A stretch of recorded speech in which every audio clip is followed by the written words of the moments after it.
Hi guys, I'm Cambro. Welcome to my channel, where we will be talking about the Arkham Horror card game pack review. So I'm a little behind on the pack review. We're gonna talk about the Heart of the Elders today, which is a pack that came out somewhere last month. But I went to Japan literally 2 days before the pack was released, so I didn't have time to talk about it. And when I have come back, I've been kind of swamped.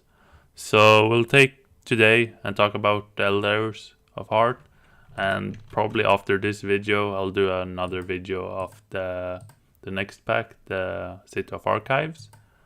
So I haven't had really time to pull up the million tabs that I usually do.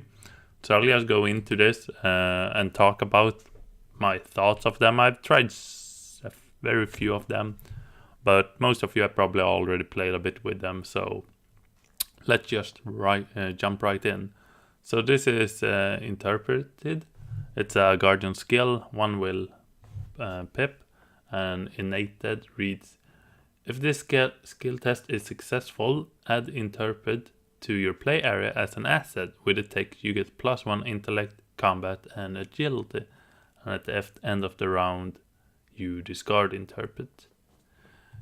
So it's kind of cool. It's a skill that helps you. It's a skill that boosts you after the skill test, which is very cool. So ideally, you pitch this in during the Mythos phase, and then you'll have the 3 stats during the investigator phase. You don't have to pitch this to yourself either. So if, let's say, you're playing with a Mystic and the Mystic is taking their turn before you, you could pitch this in, and then you would still get, like if they're doing a scrying or something, then you would still get these boosts. The agility doesn't help so many guardians. Combat usually do, and the investigate can be good for someone like Roland. But I mean, it's still not a bad card to take from other factions. Skid would like to have the extra agility. All the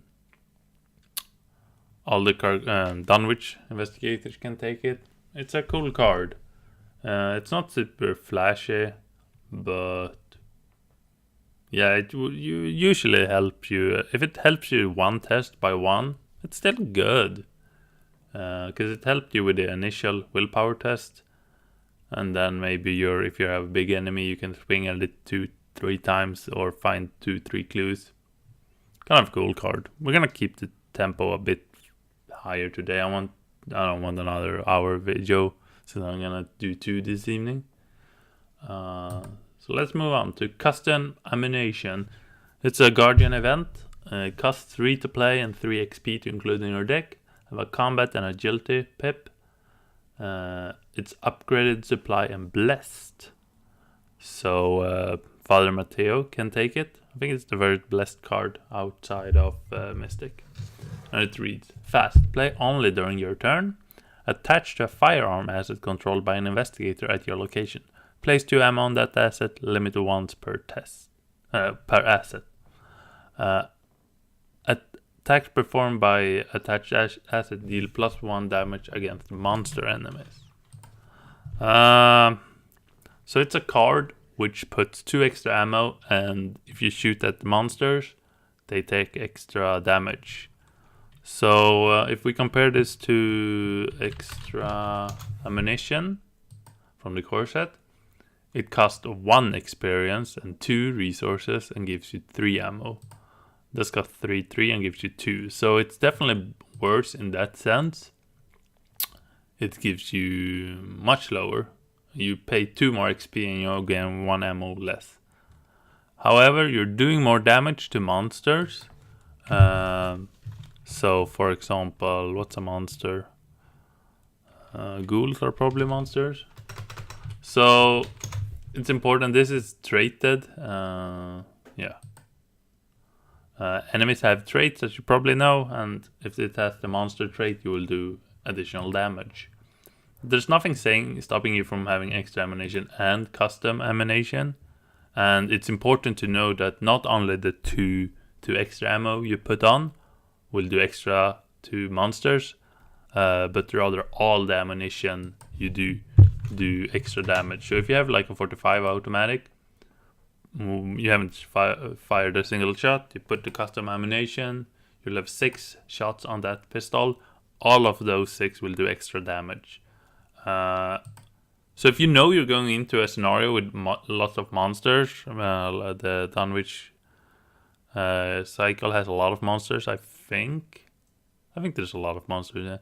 Then this can save a lot. I mean, for automatic, that's like 6 vicious blows, which is not something to ignore. So it's a cool card. You probably don't want to include it blindly, because you really need to know if there's monsters for this to get value. Otherwise, just run extra ammunition. Cool card. Let's go to the next card. So this is our first secret card, Oddly Worldly Compass. It's an asset for 2 XP and 2 cost. It's a double intellect icon. And it reads: action, exhaust Oddly Worldly Compass, investigate. Your location get minus X shroud for this location. X is the number of revealed location connected to your location. So you have this down, you tap it, and the location get minus X shroud. That is very similar to a core card called the Flashlight, which is very solid. You use it and it gets minus 2 shroud. The compass you can only use once a turn because it gets exhausted, which might be a huge downside for it. But lowering the shroud is much better than raising your own intellect, because if you manage to lower the shroud to 0, then you can't fail the test unless you draw a red one. But otherwise you're guaranteed to succeed. This one requires a lot more setup. You have to, because X is the number of revealed location. So in some scenario, X will be 1. Or 1 or 2s. But if you can manage to get to like 3, then it becomes really good. I don't think Seekers need this card though. I think this is something you want to include for someone like Roland or I'm working around it. Yeah, I can't figure out who's the other. Don't we have another off-class Seeker? We might not have. Yeah, cool card, but not necessarily better than Flashlight. It has unlimited uses, which is very strong, but it's not very fast. Exposed Weakness. It's a 0 cost event, costs 3 experience to include, has a combat, intellect, and wild icon, and inside traded reads fast. Play only during I can't talk today. Fast play during any player window. Fast player window. Fast action player window. Choose an enemy at your location. Test X intellect, where X is the enemy's fight value. If you succeed, treat the enemy's value as it were 0 for the next attack performed against it, and then you draw 1 card. So in Dunwich, I think it was. Yeah, in Dunwich we got the level 1 version, which lowered the fight value by how much you succeeded by. This one, it got a wild icon, not too much. This one lowers to 0 no matter how much you pay 1 by, and you get to draw a card. This card draw is independent. If you succeed or not the test, you'll always draw a card. So why would you have the enemy to have 0 in fight value? Well, as I said with the Oddly Worldly Compass, you can't lose the test if it's 0 unless you draw red, which means you will have an automatic guaranteed attack against the enemy. And this works on elite enemies. You can do this on bosses. And if you're using something like the shotgun, if you're using the shotgun, which do more damage depending on how much you succeed, it's a very good combo. It requires 2 cards, but your shotgun is going to do a lot of damage. You could also include double or nothing to follow it up, because if you double 0, it's still 0, so you'll get the additional benefit. You could do a very strong shotgun shot with these 3 cards. It requires a lot of setup, but it's definitely not impossible. Still, it's 3 experience, and yeah, I don't know. It's very good for these janky combos with double or nothing, but it requires a lot of setup. So, this is our first and last rogue card. It's Lola Santiago. She's been spoiled before. She's a unique ally, Wayfarer. Costs 3 XP and 3 to play, 2 intellect icon, and reads. You get +1 intellect and +1 agility. So that in itself is very strong. Do not forget about that. But what really makes her stand out might be her ability, which reads fast. Exhaust Lola and spend X resources. Discard 1 clue at your location. X is the shroud value of your location. So that is really cool. If you, for example, are in a location with 2 shroud, then you can exhaust Lola, you pay 2 resources, and you get a clue. You do no test. So this is testless clues, infinite. You can do this as many times as you want, granted only once a turn, but still, she also has 2 health and 2 sanity. So if you're coming to a, what is it called? The basement, right? The basement.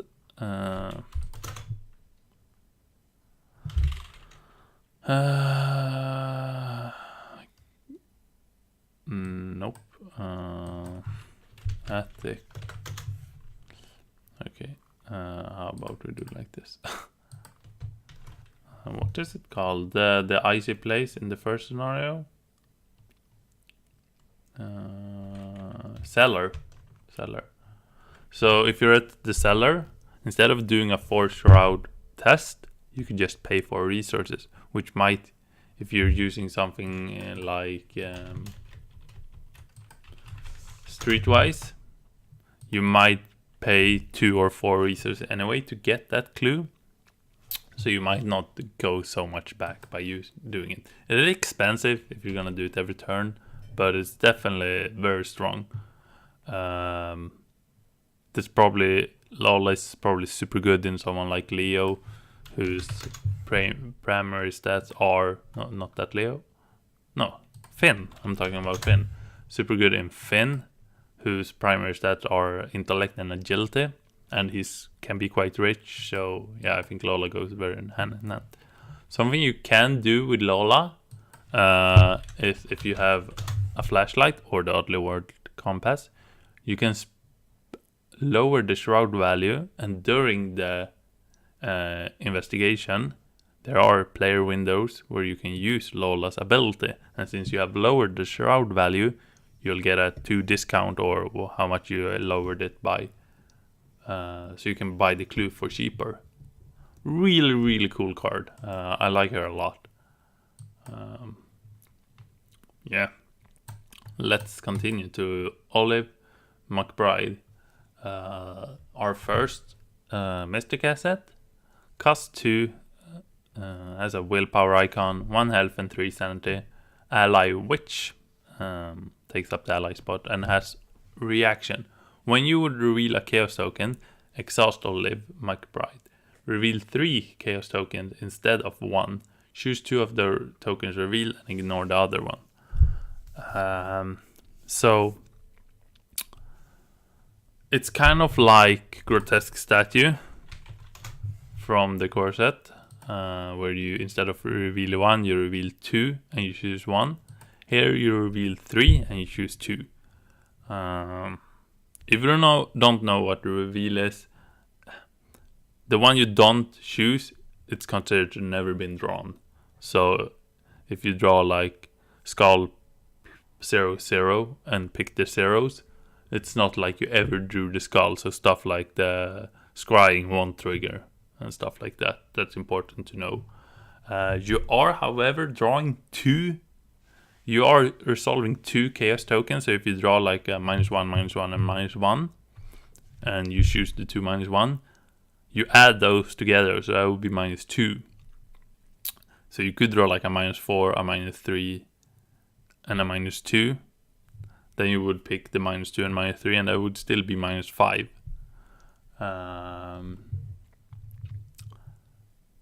And if you combine this with other draw multiple, as with what was it called? You still have to declare how you're splitting your. So if you're grotesque statue, you're drawing 2, then you could on one of those decide to draw 3 instead, and choose 2 of them. So then you could, because you still have to go down, and you either choose 2 or 1 at the end. So it's not too hard to figure out how to draw the tokens, but if you don't get it, just write in the comment section and I'll explain it in more details. But she was spoiled a long time ago, and I think there was a thread on Reddit where people like discussed the statistics of how more likely you are to draw certain things. But then again, stuff like I think she's very hard to justify, because I think you have to build around her. Because if you're playing something like Matteo, who might want to draw the red one, or if you're running Defiant and has called a specific token, and I think there's a lot of, and we're seeing more and more Mystic Chaos Bag manipulation. So I definitely think she's a good candidate. Someone like Jim, who wants to draw the skulls because they turn into zeros, she's probably good in him. I haven't tried her out, and I mean, it's fun to draw chaos tokens, so give her a try. I'll definitely try to build something with her. Yeah. Next card. This is Defiance. So it's a skill card, has a wild icon, costs 2 XP, and reads: ignore the effect of all skull, cultist, tablet, and elder thing symbols during the test, and you including their modifiers. We had the level 0 in Dunwich. Yeah. Then you had to before the test, you had to specify which one of the special ones you wanted to ignore, which was okay, because you could see like, okay, I'll only fail on the elder thing, so I'll call the elder thing. This one, you just ignore all of them, which is very good, especially if you're running something like Olive, because then you'll draw 3. 2 of them were special. You'll just ignore them. It's probably like a middle card, mid-campaign inclusion, and definitely plays into this whole ignore what you're going to draw thing. Cool card. Not much to say about it though.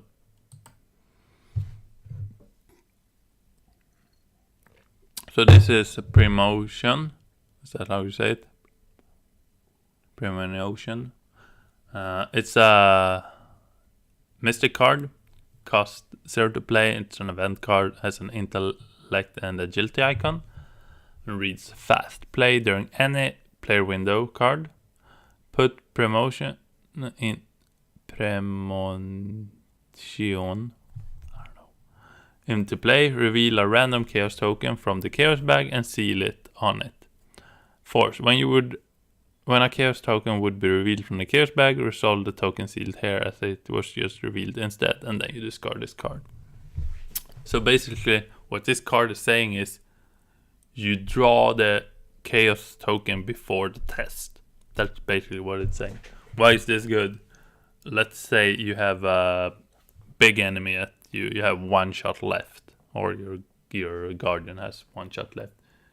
then you could draw the chaos token before you actually do the shot. And if you see like, oh, we drew red, then he's just going to try to evade instead. It lets you, if you draw -4, then you know that, okay, when I'm doing this test, I have to commit or boost my test by this much to succeed. If you play this and you draw a special one, then you maybe don't want to do a scrying because you know you're going to take horror. It's very good to know what you're going to draw before you draw it, because then you could increase or commit skill cards exactly the right amount. Because then you know that you can do this crazy double or nothing test, because you know how much you're going to fail by. Yeah, so I mean, if you're gonna draw a red one, just do something other. If you draw like a big modifier, you could just lose the tests, but you probably want to do this before you're going to do something important. Reveal a random chaos token. So I'm wondering, can you do this when you would reveal a random chaos token? What does grotesque statue say? When you would reveal, I don't think you can do grotesque statue on this, because it's not. Because you reveal a random. Yeah, I'm not entirely sure. Could you grotesque statue this one? When you reveal a chaos token, I guess you could. I don't know how it works with Olive then, though. When you reveal a chaos token, yeah, I'm not entirely sure if you could like Olive and then put 2 on here. That makes that. Yeah, I guess you could. Maybe. I might have to text Matt about text. Sounds like we're pals. I might have to write to Matt and ask about how that work. But it's a cool card, definitely. Next card, it's Live and Learn. It's our first survivor card. Event traded 0 cost, 0 XP. Has a will icon. Reads fast. Play after a skill test you failed end. After solving all of the effects from the failed test. Attempt that test again. You get +2 for this test. So it's kind of like a lucky. Lucky from the core set, you know, you played when you would fail a skill test.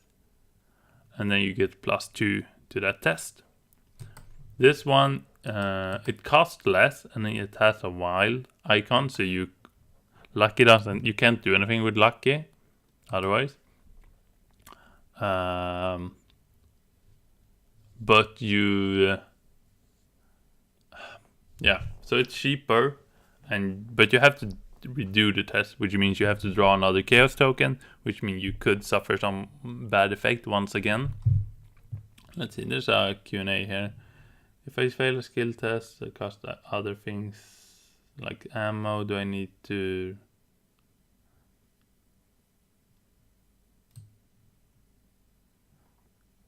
Okay, so if you like spend an ammo, then you don't have to spend that ammo again, which makes sense because you're not taking that action again, you're just redoing the test.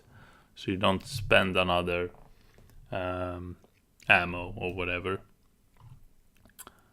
Yeah, I mean, it's similar to Lucky. Not much to say about it. If you draw red, you can play this, compared to you can't do that on Lucky. Yeah, maybe I'll switch one Lucky to one Live and Learn just to try them out. Hard to justify this card. Take card. It's a survivor skill, innated. It has no icons for a skill card, which I think is the first. It reads max 1 committed per skill test. You may commit take card to any types of test. So you can commit it to a combat, an agility, or whatever. If this test fails, the performing investigators draw 2 cards and gain 2 resources. So this card I have tried, and this card I love.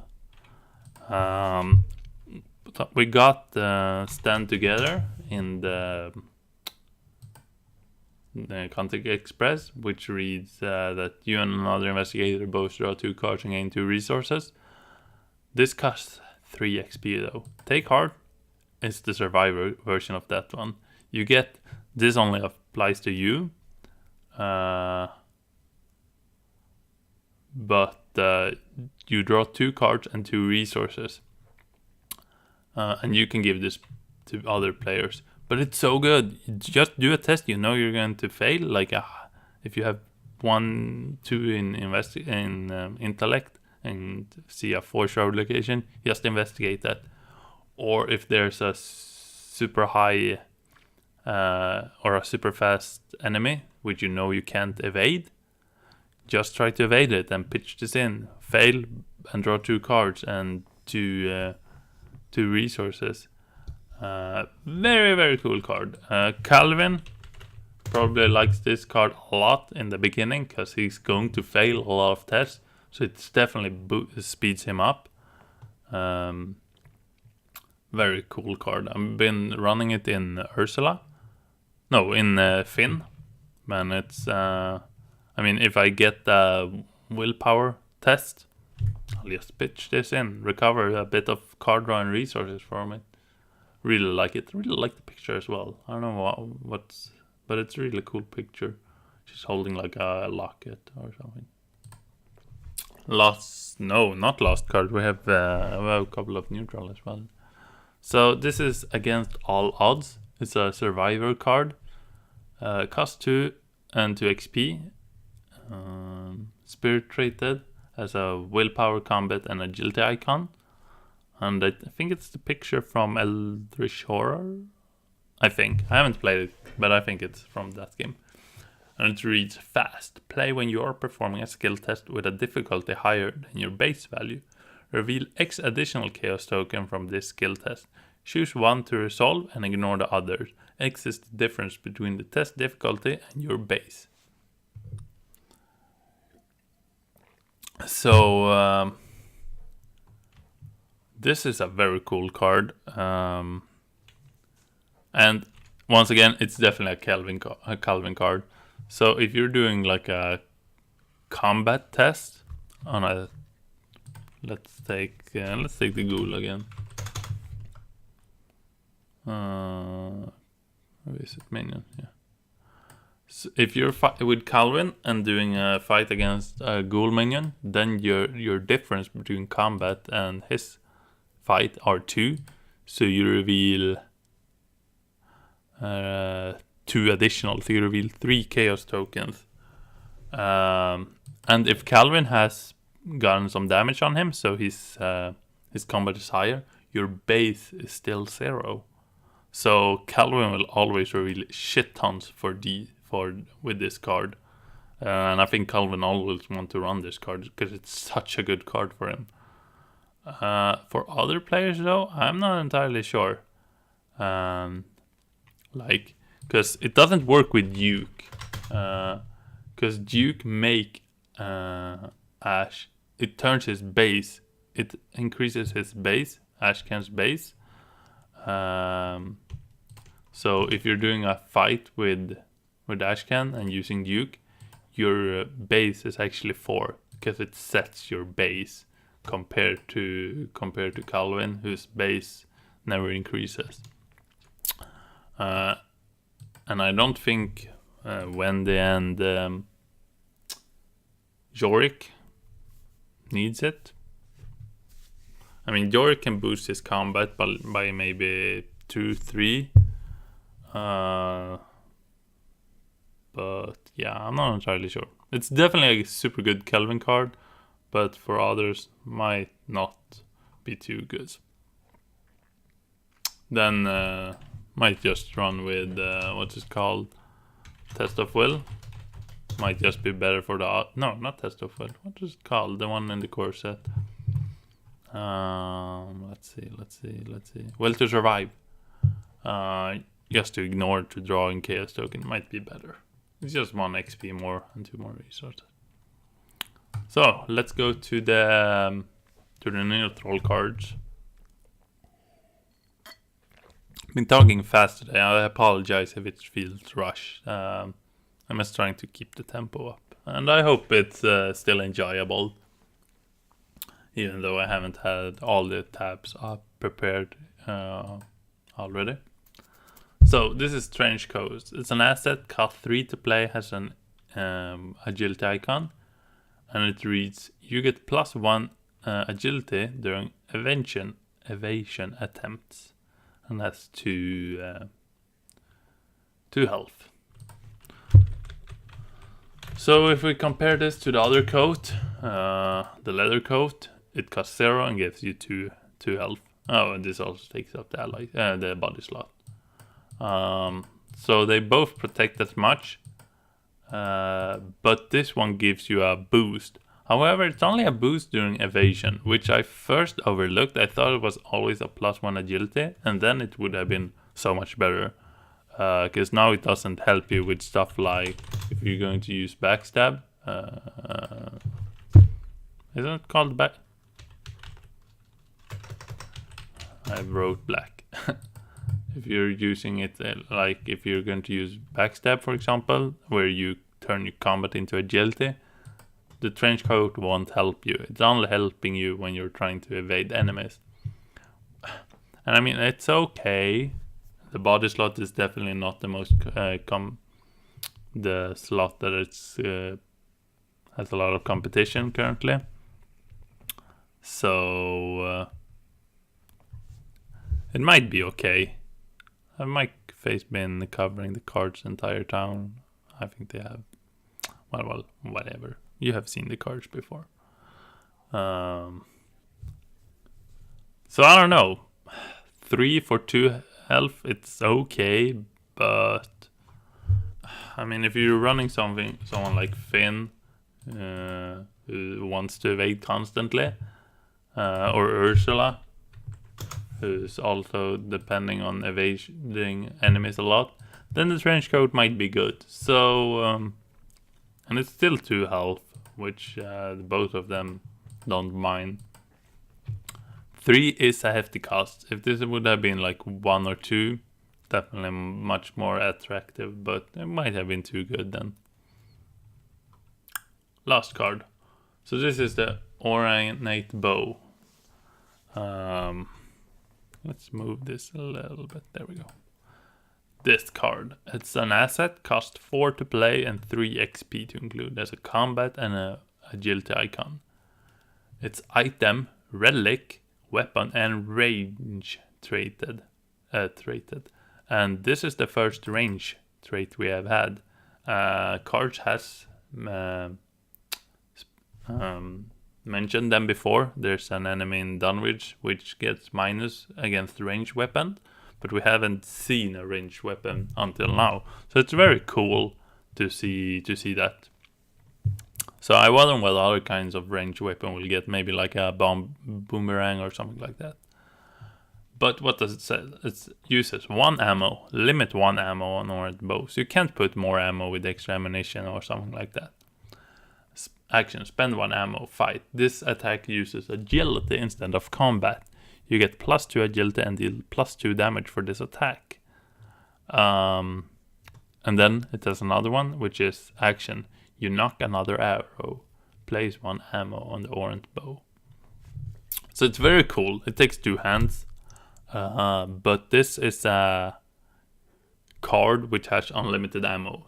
Granted, it'll take you 2 actions to shoot and reload. So action wise, it's only 1.5 damage per action, which is still okay. And doing 3 damage on a 3 health enemy, it's very good. And then maybe you have some time to place that arrow after the battle and knock another arrow. And it's definitely a cool card for someone like Ursula who can't really fight. Now she can instead shoot with the bow. Like someone like Wendy as well. She's very slow. No, she's very weak, but she's very fast. So being able to shoot gives them definitely more flexible. It is a relic, so what is it called? Not melon. Ellie, right? Yeah, Ellie. So it's a relic, so Ellie can hold it, which is very good. You don't have to pay the 4, and it doesn't take up the 2 hand slots. It's a cool card. I have been running it in my Ursula and Finn deck. However, I have drawn it both times, but I have never had time to place it on the board. It's such a tempo hit to take up both hands and pay 4. Which I think Ellie probably likes this card a lot. If you can manage to put it on there, it'll definitely help you. I like this card. I like the theme of it, that you're making arrows. I like that it gives everyone a weapon, because it's a neutral card, so everyone can take it. It's not third, I read, or like +2 agility and +2 damage. That's so strong, but then you have to constantly make arrows. So it'll definitely, if you have a boss on you, it's not that as great, because you can only shoot once, then you have to reload, and if you reload, it'll attack of opportunity you. So someone like Finn, once again, who can evade it, you can shoot, you can evade it with your extra action, make another arrow, and then shoot again, which might be good. Yeah, so that's the Heart of the Elders. The pack came like a month ago, as I said. I picked up. I was going to try to reach it, but I couldn't reach it. The new pack came this week. The Heart of the City of Archives, and I'll be talking about that maybe this evening or another day soon. But I'll try to upload this as soon as possible. Been very cool cards in this cycle. I've liked them a lot. So if you like this video, please leave a like, comment, subscribe, all that good shit. And until next time, good luck with those token pools.